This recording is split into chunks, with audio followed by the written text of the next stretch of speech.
Jumpa lagi, selamat pagi. Om Swastiastu. Assalamualaikum warahmatullahi wabarakatuh. Salam, salam sejahtera buat kita semua. Namo Buddhaya, salam Nusantara. Saya ingin melanjutkan ya video saya yang terdahulu bahwa untuk mencapai Indonesia emas itu secara spiritual tanda-tanda ke arah itu sudah ada. Isyarat-isyarat alam telah menunjukkan bahwa Indonesia akan segera sampai puncak kejayaannya. Indonesia akan menjadi negara besar. Indonesia akan menjadi negara yang gemah ripah loh Cinawi. Oke. Indonesia, tanah air hamba, Saka abadi nan jaya. Indonesia sejak dulu kala selalu dipuja-puja bangsa. Kita sejak zaman dahulu kala sudah selalu dipuja-puja bangsa. Sejarah telah menunjukkan, bahkan saya seorang penggemar belajar spiritual ya, di abad ke-9 ya, itu abad ke-9 ya, itu Sriwijaya itu sudah menjadi pusat pendidikan ya, ada sebuah universitas terkenal itu, orang Cina, orang Tibet, orang Tiongkok, orang dari Champatland itu belajar ke Indonesia ya.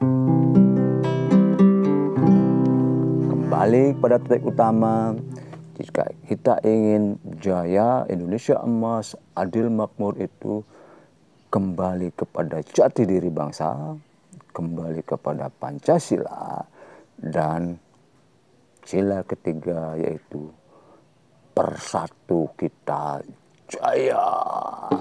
Oke. Kemudian dalam implementasinya ya, dalam melaksanakan ketiga syarat-syarat utama tadi itu harus dilaksanakan secara murni ya. Pancasila harus dilaksanakan secara murni. Seperti misalnya, sebaiknya kita kembali kepada Undang-Undang Dasar 45. Kembali kepada nilai-nilai Undang-Undang Dasar 45. Secara hukum sangat memungkinkan ya. Secara hukum sangat memungkinkan, bisa melalui MPR, bisa melalui amandemen, bahkan kalau Pak Prabowo mau nanti ketika jadi presiden, bisa melalui dekret presiden seperti tahun 59 yang dilakukan oleh Bung Karno. Tapi sebaiknya kembali ke Undang-Undang Dasar 45 ini melalui musyawarah mufakat ya.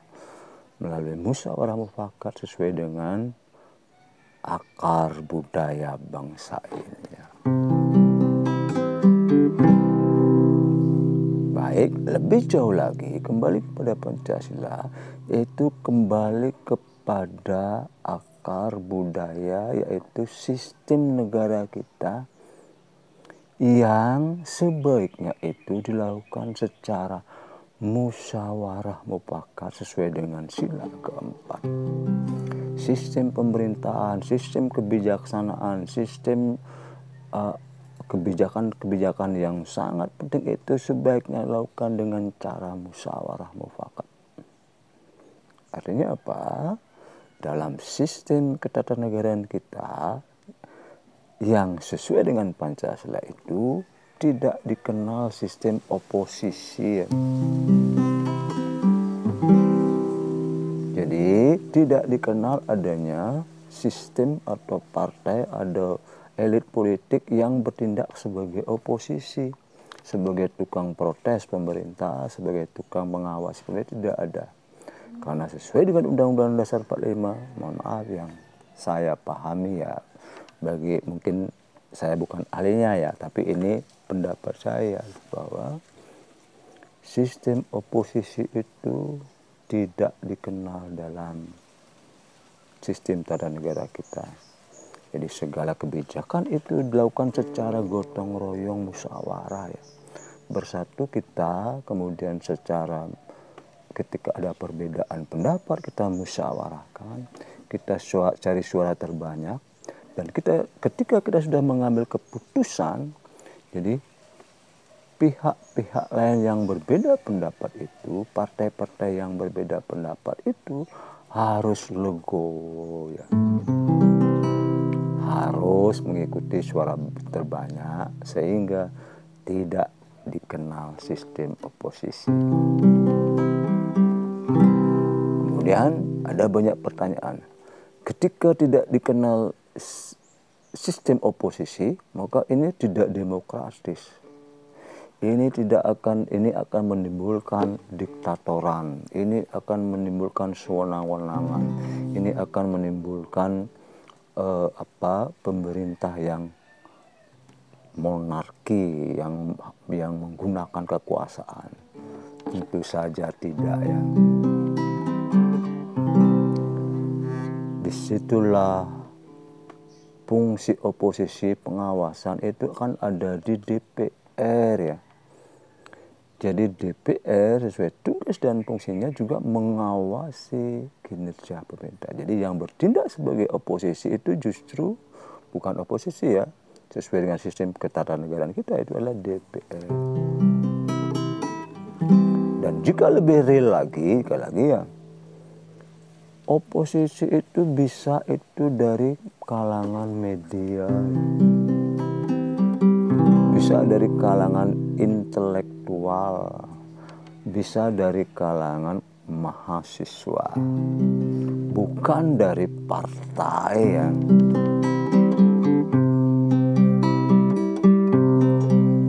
Di sana tempat lahir hamba,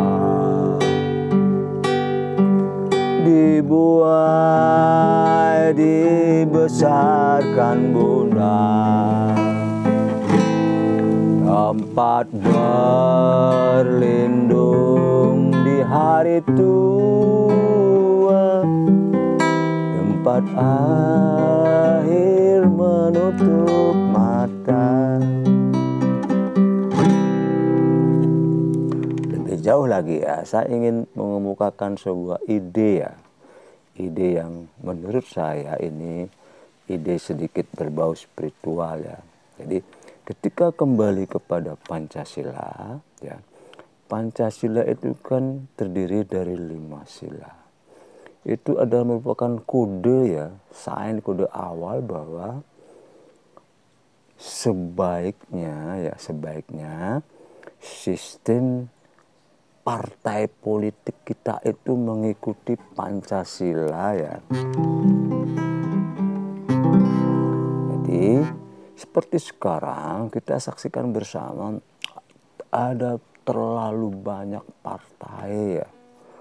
Terlalu banyak partai, terlalu banyak anggaran yang harus dikeluarkan oleh negara ya. Maka menurut saya jika kita kembali kepada Pancasila itu, maka sebaiknya hanya ada 5 partai politik ya. Seperti misalnya itu sudah ada lambang-lambangnya ya. Partai Golkar sudah punya lambangnya pohon beringin. Partai PDI Perjuangan sudah ada lambangnya sila keempat, kepala banteng. Kemudian partai-partai yang berasaskan atau berlandaskan atau yang bersifat kepada ketuhanan, partai-partai yang agamais ya, partai-partai kanan seperti PKB, PAN, PKS sebaiknya membentuk koalisi ya dengan lambang bintang sesuai dengan sila pertama. Ini menurut teori cocok logis saya ya, artinya dengan lebih sederhananya sistem kepartian ini, maka fungsi partai itu jelas ya, jelas apa yang diperjuangkan, jelas, kemudian juga efeknya, implementasi adalah nanti dalam pemilu kan gambarnya menjadi lebih sederhana, kemudian orang Indonesia lebih bisa memilih dengan pasti, orang Indonesia itu bisa, para pemilih akan jelas dengan partai sedikit, lebih mudah lah mereka akan memilih. Kemudian partai-partai anak muda ya seperti PSI, ini Partai Kaisang, mungkin sebaiknya itu memilih salah satu antara 2 dan 5, sila kedua, sila 5. Mungkin lebih baik menurut saya adalah sila kelima ya, dengan lambang padi dan kapas. Partai-partai anak muda, kemudian partai-partai bergabung, mungkin partai-partai yang banyak selebritinya seperti PAN ya. Jadi misinya adalah keadilan sosial bagi rakyat Indonesia. Nah, kemudian partai-partai nasionalis bergabung ya, misalnya partai nasionalis antara PDI Perjuangan dan Gerindra membentuk satu partai dengan lambang banteng. Kemudian partai Golkar, partai nasionalis yang yang cenderung kepada arah yang akar budaya Nusantara itu bergabung ke Partai Golkar. Jadi sekali lagi, melaksanakan Pancasila itu adalah juga berkaitan dengan sistem ketatanegaraan. Jadi semua kebijaksanaan apapun di negara ini itu harus dilakukan secara musyawarah. Dan salah satu asas terpenting ya dari akar budaya Pancasila itu apa? Gotong royong ya. Budaya gotong royong itu menurut saya sangat penting dan dahsyat. Budaya gotong royong itu budaya, akar budaya masyarakat Indonesia yang asli. Kita sayang ya sudah meninggalkan budaya gotong royong ini. Kalau dulu dalam saya baca sejarah ya, dalam sebuah komunitas itu gotong royong itu merupakan hal yang biasa dan merupakan rutinitas. Ketika kalau di Bali itu ya, ketika akan membangun rumah misalnya, masyarakat gotong royong untuk membangun rumah sehingga rumah selesai. Ada upacara adat, masyarakat bergotong royong membantu sehingga benar-benar meringankan ya, berdampak yang luar biasa kepada bangsa. Oke, kembali kepada Pancasila itu ininya luas sekali ya, dampaknya luas sekali, menyangkut seluruh aspek kehidupan bangsa ya. Kembali kepada Pancasila itu syarat mutlak untuk menjadi Indonesia yang jaya. Di sana tempat lahir hamba, dibuai dibesarkan bunda, tempat berlindung di hari tua sampai akhir menutup mata. Mohon maaf ya karena pengetahuan saya terbatas, saya orang kampung. Jadi dalam memilih kata-kata, memilih kalimat itu mungkin agak agak sederhana ya. Kalau saya mencoba menyederhanakan ini dengan kata-kata yang saya ketahui ya. Saya bukan ahli bahasa, bukan ahli politik ya. Tapi ini saya berbicara berdasarkan apa yang saya dapatkan, petunjuk-petunjuk spiritual ya. Sekali lagi, kembalilah kepada Pancasila. Bersatulah bangsaku, bermusyawarahlah dalam menentukan kebijaksanaan bangsa ini. kemudian bergotong royong lah ya. Jadi saya menyarankan, saya mohon kepada elit politik, terutama kepada Bapak Prabowo ya, ketika nanti memimpin, rangkul semua kekuatan politik, rangkul semua golongan, rangkul Ibu Mega, rangkul partai PDI Perjuangan yang akhir-akhir ini menurut saya sering melakukan kritik-kritik tajam ya terhadap Bapak. Jadi saya mohon kepada Ibu Mega, pikirkanlah masa depan anak cucu kita. Ikutlah bergabung dalam koalisi Indonesia Baru, koalisi Indonesia Maju ya Kim ini. Ikutlah bergabung kepada Pak Prabowo. Bangsa ini memerlukan kekuatan atau campur tangan, gotong royong dari semua elemen kekuatan politik bangsa ini. Dengan bergabungnya Ibu, dengan bergabungnya Partai PDI Perjuangan, maka kita akan sangat kuat ya. Kita akan sangat kuat baik di parlemen maupun dalam menentukan kebijaksanaan. Sehingga apa? Indonesia akan menjadi negara yang besar. Dan saya yakin sekali bahwa Pak Prabowo ini secara spiritual ya, secara energi, secara aura, memiliki kedekatan frekuensi dengan Ibu Mega ya. Jadi kalau Pak Prabowo mau, dia pasti bisa untuk merangkul Ibu Mega untuk berpartisipasi dalam pembangunan bangsa ini, bergabung dalam kabinet, bergabung dalam kebijakan, bergabung dalam keputusan-keputusan yang akan diambil oleh pemerintah.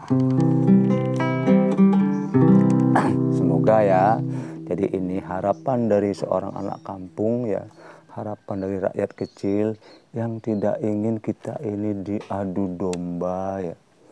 Sejarah telah menunjukkan bahwa ketika bangsa ini terpecah, ketika bangsa ini beberapa kekuatan diadu domba ya, dipecah belah, maka kita akan gagal dalam membangun bangsa ini.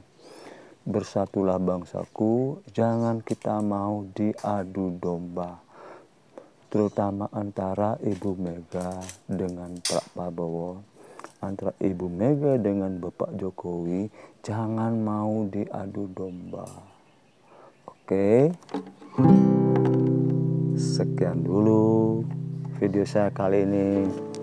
Mohon maaf kalau ada salah kata, mohon maaf kalau ada kekurangan. Ini adalah hanya pendapat pribadi saya. Oke, saya akhiri dengan salam Rahayu, salam Nusantara. Om Santi, Santi, Santi. Om Namah Shivaya.